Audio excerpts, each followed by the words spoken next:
Spike Robert here, and with another video. This time we're going to do another entry in my series games I enjoy playing.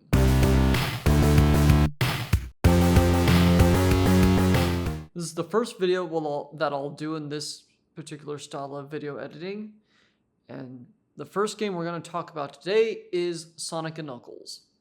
Sonic & Knuckles is an entry in the Sonic the Hedgehog franchise that was released on in all regions on October 18th, 1994 for the Sega Genesis.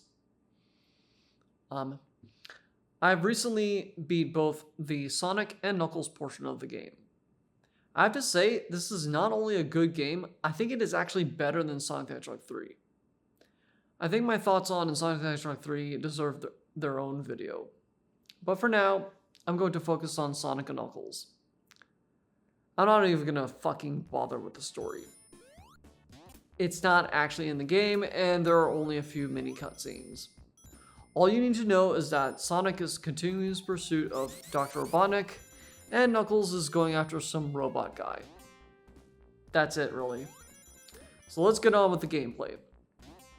The gameplay is fucking awesome. I think the level design is a major improvement over Sonic the Hedgehog 3. The levels are consistently well designed and have plenty of badness to destroy and a good amount of speed in them. But of course it carries over the excellent physics system that the games are known for having. I think the difficulty is actually pretty fair. Yeah, it can be a little hard, but it is never something that made me want to fucking quit the game. Unfortunately, it does carry over some of the jank of Sonic the Hedgehog 3. Some of the later levels are actually quite difficult to do in under 10 minutes. I normally don't complain about stage length, but in this particular case, it is a problem because all the classic Sonic games, you are given a time limit, and the time limit is 10 minutes. Some of the stages can go on for a little too long to justify such a strict time limit.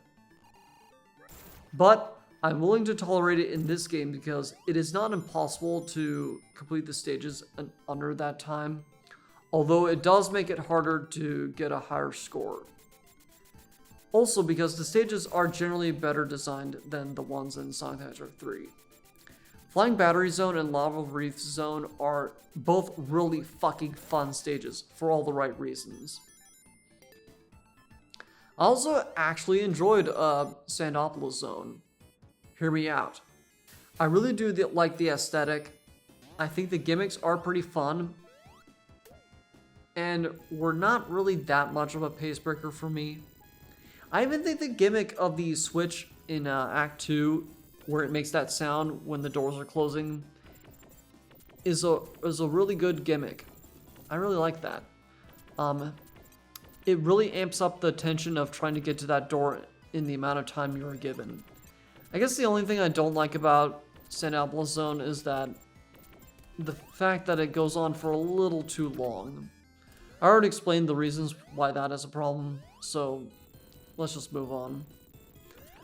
I guess it kind of sucks that they got rid of the save feature from Sonic the Hedgehog 3, but I think that would have been harder to implement for a single game.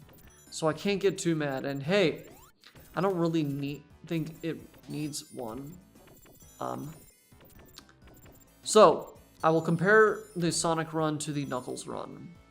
The Sonic run is generally about normal difficulty, and the Knuckles run is much harder. Although there are some sections that are actually easier than the Sonic run.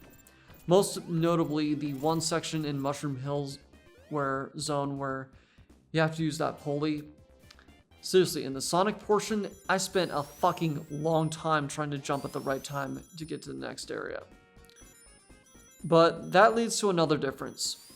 Knuckles has the ability to break walls, climb on walls, and glide. The breaking of the walls allows Knuckles to access areas that Sonic can't. It is actually pretty fun to experiment and see what you could get away with when playing as Knuckles. Seeing if you can get through the level faster is a damn fine treat.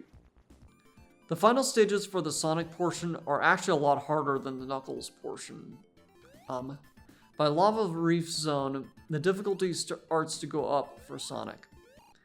Hidden Palace Zone has had a boss with Knuckles, which leads Knuckles to help you out briefly in Sky Sanctuary Zone. This stage is pretty fucking hard to do in under 10 minutes as Sonic, but it leads to the Death Egg Zone, which unlike Sonic the Hedgehog 2's Death Egg Zone is a full level and not just a boss gauntlet. It is a pretty goddamn great final zone with some hectic challenges, but the bosses are a pain in the fucking ass if you don't know what you're doing. The first one especially pissed me off, but I eventually did beat it. But the Knuckles portion goes in a completely different direction. There's not even a boss for the Lava Reef Zone, and it takes you to Hidden Palace Zone, and Knuckles' version is not even a minute long. But Knuckles' version of Sky Sanctuary Zone is basically just one button giant boss with Mecha Sonic. This one is a bit challenging, but is actually a little easier than the Sonic final boss, which is odd. But I can't complain because both final bosses have the best final boss music in the entire classic Sonic series. And it's this song right here.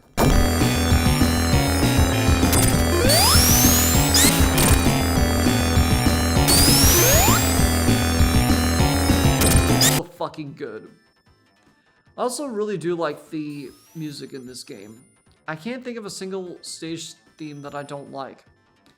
The music is actually a lot darker than Sonic the Hedgehog 3's music.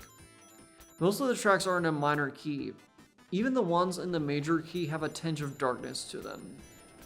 It even carries over a trend from Sonic the Hedgehog 3 of remixing the track for the second act, which is actually an aspect I really like.